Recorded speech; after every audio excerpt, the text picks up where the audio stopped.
teman-teman, kita ketemu lagi. Kali ini kita akan membahas tentang komunikasi nonverbal. Apa itu? Dari bahasanya saja nonverbal berarti komunikasi yang tidak terucapkan ya. Jadi bisa dilihat tapi tidak didengar. Oke, pertanyaannya adalah apakah tingkah laku nonverbal itu penting? Ya. Kalau menurut saya tingkah laku nonverbal itu sangat penting karena terkadang apa yang dikatakan oleh mulut sesuatu yang verbal bisa saja itu berbohong. Tapi kalau seandainya kita lihat tingkah laku verbalnya, tingkah laku nonverbalnya bisa jadi itu tidak sesuai dengan apa yang dikatakan. Nah, nanti saya ada sebuah video, teman-teman coba lihat apakah yang disampaikan oleh verbal dan nonverbal seseorang itu sama atau tidak. Nah, fungsi komunikasi nonverbal itu ada apa sih? Satu, yang pertama melengkapi atau memperkuat pesan verbal. Jadi kalau seandainya sesuatu yang kita meyakinkan orang gitu ya dengan diikuti oleh tatapan mata yang tajam, kemudian gestur yang sesuai, maka itu akan memperlengkapi pesan verbal kita. Kemudian bisa juga komunikasi nonverbal itu jadi bertentangan dengan pesan verbal. Contohnya ketika kita menginterogasi orang, wah ini dia bilang kalau dia nggak mencuri gitu ya, tapi dari gerak-geriknya terlihat sepertinya ada yang aneh nih. Nah, itu bisa. Kemudian juga bisa menekankan atau mempertegas pesan verbal, lalu mengulang atau menyatakan kembali pesan verbal dengan gerakan-gerakan nonverbal, lalu bisa mengatur dan mengarahkan pesan verbal. Misalnya kalau kita lihat di hotel gitu ya, mari silakan gitu ya kan, tangannya mempersilakan, badan agak membungkuk. Nah, itu. Lalu yang berikutnya bisa menggantikan pesan verbal ya, kadang kita mau kepingin segera berakhir nih pembicaraan, lalu kita melihat jam tangan, itu kan gerakan nonverbal, tapi itu bisa menggantikan bahwa oke, aku akan mengakhiri pembicaraan ini. Nah, ini adalah fungsi komunikasi nonverbal. Nah, kategorinya apa saja sih? Ada physical appearance, gesture and movement, lalu face and eye behavior, lalu vocal behavior, dan space. Nah, physical appearance itu apa sih? Itu adalah penampilan fisik. Jadi dari penampilan fisik akan kelihatan nih seperti apa orang ini. Ya, otomatis orang yang mungkin ketika kita bertemu dengan dua orang, lalu yang satu cuman pakai kaos dengan satu kemeja rapi, maka setidaknya akan kelihatan orang ini pekerjaannya apa mungkin, dan seragamnya atau gaya berpakaiannya. Berikutnya adalah gesture and movement, di mana ketika kita mengobservasi atau melihat seseorang, apakah orang ini akrab gak sih dengan gadis yang di sebelahnya gitu ya. Bisa dilihat nih dari jaraknya berdekatan atau berjauhan. Kemudian juga orang ini tertarik nggak sih dengan orang yang di sebelahnya, itu pasti akan kelihatan. Nah, itu juga termasuk di komunikasi nonverbal. Lalu ada namanya face and eye behavior, nanti kita akan pelajari lebih lanjut. Ada juga vocal behavior, di mana itu ada nada, tempo, volume bicara yang bisa memperkuat pesan verbal.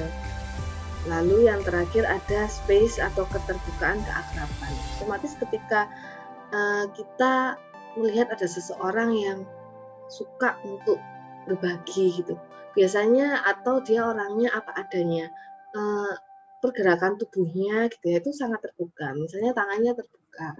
Tapi ketika orang itu orang cukup tertutup, biasanya dia akan bahunya agak tertutup, lalu tangannya disilangkan di depan seperti ini, bisa jadi. Ini yang dinamakan physical appearance. Nah, teman-teman tahu nggak ini siapa gitu ya?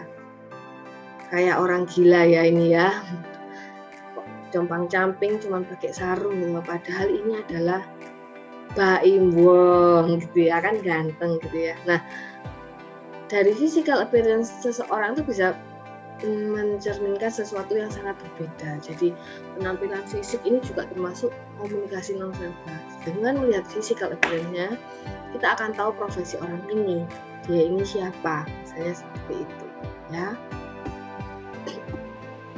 Oke, physical appearance juga bisa melihat dari postur tubuh, tinggi, kurus, kulitnya hitam atau putih gitu ya, gendut atau pendek, juga bisa dilihat. Juga dari physical appearance kita bisa tahu nih job desk-nya orang ini apa nih pekerjaannya. Bajunya pilot, oh bajunya dokter gitu ya, oh tuh montir misalnya seperti itu. Oke, kita juga bisa tahu oh itu artis, itu putri Indonesia, dilihat dari fisik. Oke, berikutnya adalah gesture and movement. Tadi yang sudah saya sampaikan bahwa dari gesture orang ini kelihatannya bosen deh, udah kelihatan menguap misalnya seperti itu. Oh, orang ini kelihatannya antusias deh, bisa kelihatan nih dengan badan dicondongkan ke depan gitu ya. Nah, itu adalah gesture and movement yang termasuk di komunikasi non-verbal. Berikutnya adalah eye behavior. Nah, mata itu adalah sesuatu yang bisa dikatakan merupakan cerminan apa dari isi hati kita gitu ya. Nah, di mata sendiri tuh ada beberapa hal yang bisa teman-teman pelajari. Satu namanya gaze. Gaze itu adalah tatapan individu atau tatapan individu kepada individu atau objek yang lain.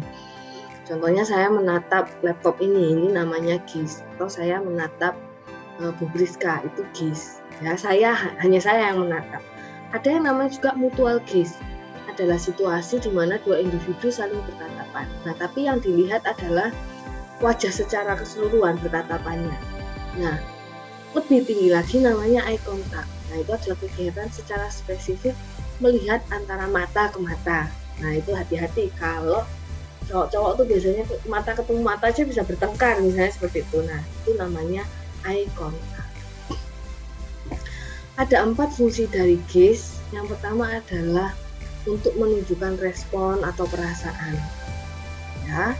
Lalu juga monitoring, bisa melihat, menebak pikiran, kemudian tertarik atau enggak gitu ya, bisa dimonitor dari kita melihat gaze-nya seseorang.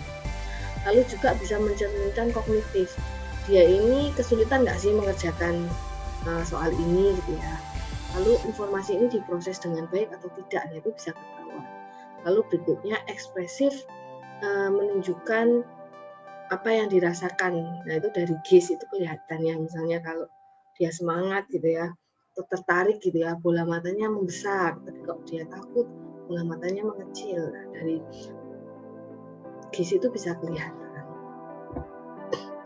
Oke, kemudian dalam monitoring feedback, kadang-kadang ketika gerakan mata kita mengharapkan feedback atau pujian, itu biasanya kita akan memandang. Misalnya nih, kalau teman-teman ingat, biasanya kalau pembicara setelah ngomong, kemudian dia melihat ke orang terdekatnya gitu ya, dia sudah selesai menyampaikan speech, itu pasti berharap kalau dia ditepuk tangannya itu dengan cara melihat ke orang, nggak malah melihat ke langit-langit gitu kan, aneh gitu ya, itu bisa. Lalu juga ketika ada seseorang melihat ke Anda, itu menunjukkan bahwa dia cukup tertarik, entah tertarik karena cantik atau unik gitu ya. Nah itu bisa jadi itu kalau Anda dilihat berarti dia tertarik. Kemudian ekspresi wajah dan gazing itu menunjukkan perhatian dan ketertarikan seseorang. Lalu juga mood dan emosi orang lain berpengaruh pada mood dan emosi kita secara tidak sadar. Ketika kita datang pagi hari dengan menunjukkan wajah yang ceria, mata yang berbinar, itu bisa nular. Beda juga dengan kita yang datang pagi hari sudah cemberut, matanya sayu. Nah itu bisa juga emosi ini tersalurkan ke orang lain. Jadi gaze ini dapat memberikan feedback juga atau mengarahkan orang lain. Nah, gaze sendiri juga merefleksikan aktivitas kognitif, artinya aktivitas yang ada di dalam otak kita ya. Contohnya nih, ketika seseorang menghindari gazing atau menatap mata gitu ya, itu bisa mengartikan dia nggak suka nih dengan topik ini gitu ya. Lalu juga biasanya orang menghindari gaze atau tatapan itu pada pertanyaan yang reflektif. Tapi kalau pertanyaan faktual biasanya tidak. Contohnya nih, ketika teman-teman ditanya nih, loh dosenmu tuh siapa gitu ya, kamu pasti akan secara langsung menjawab karena itu adalah factual question. Bu Fang Fang, ya. Tapi ketika saya tanya, apa pemaknaanmu selama berkuliah di UC gitu ya, pasti biasanya Anda akan berpikir gitu ya, nggak dengan semudah itu menjawab pertanyaan faktual. Nah, itu bisa jadi nanti gaze-nya itu akan berubah karena kita sedang berpikir, ya. Lalu semakin sulit suatu pertanyaan dan semakin lama proses bekerja, biasanya orang-orang itu akan menghindari gaze karena dia berpikir, sedang mereflektifkan, gitu ya. Lalu perpindahan arah mata. Kalau mata kita berpindah ke arah kanan, berarti otak kiri yang bekerja. Tapi kalau mata kita berpindah ke arah kiri, berarti otak kanan yang sedang bekerja. Seperti itu. Oke, berikutnya kita mengenal dalam nonverbal communication expressing emosi. Expressing emotion atau ekspresi emosi. Ekspresi emosi itu dilihat dari tatapan atau emosi yang diekspresikan. Contohnya ketika sedih, maka ekspresinya air matanya turun, lalu menangis, tatapannya menunduk ke bawah, gitu ya. Kemudian mata lebih baik dalam menunjukkan keakuratan dan dalam ketakutan daripada bagian lain, tetapi kurang akurat dalam marah dan jijik. Maksudnya adalah ketika kita sedih, mata itu yang paling akurat kelihatan nih orang ini sedih. Tapi untuk mendeteksi marah atau jijik biasanya nggak terlalu kelihatan, apalagi kalau orang-orang yang introvert atau yang susah untuk meluapkan amarahnya, ya kelihatannya santai saja padahal dia marah. Nah, Paul Ekman mengatakan ada 6 emosi dasar manusia, ya.